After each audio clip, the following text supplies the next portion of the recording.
Thyroid વિશે તો તમે સાંભળ્યું જ હશે, પણ તમને શું ખબર છે કે વજન વધવું, સતત થાક લાગવો, ચીડિયાપણું, વાળ ખરવા, હૃદય ઝડપથી ધબકવું, આ બધું માત્ર થાક જ નહીં પરંતુ થાઇરોઇડની સમસ્યા પણ હોઈ શકે છે.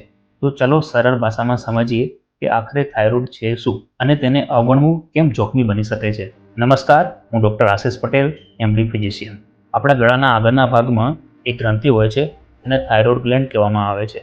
આ ગ્રંથિ આપણા શરીરના મેટાબોલિઝમને કંટ્રોલ કરે છે, એટલે કે શરીર કેટલી ઝડપથી કામ કરશે તે નક્કી કરે છે.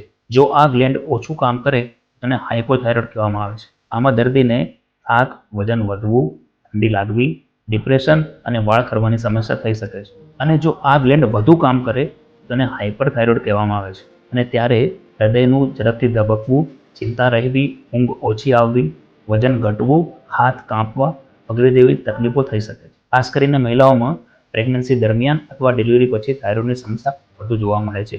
ઘણા લોકો વર્ષો સુધી આ લક્ષણોને સામાન્ય માનીને અવગણે છે, પરંતુ સમયસર યોગ્ય તપાસ અને સારવારથી થાઇરોઇડને કંટ્રોલ કરી શકાય છે. જો તમને પણ આવા લક્ષણો હોય તો તેને માત્ર થાક સમજીને અવગણવા કરતાં નિષ્ણાતની સલાહ લેવી જરૂરી બને છે. શ્રી માધવ હોસ્પિટલ પાલનપુરમાં થાઇરોઇડની યોગ્ય તપાસ અને સારવાર ઉપલબ્ધ છે.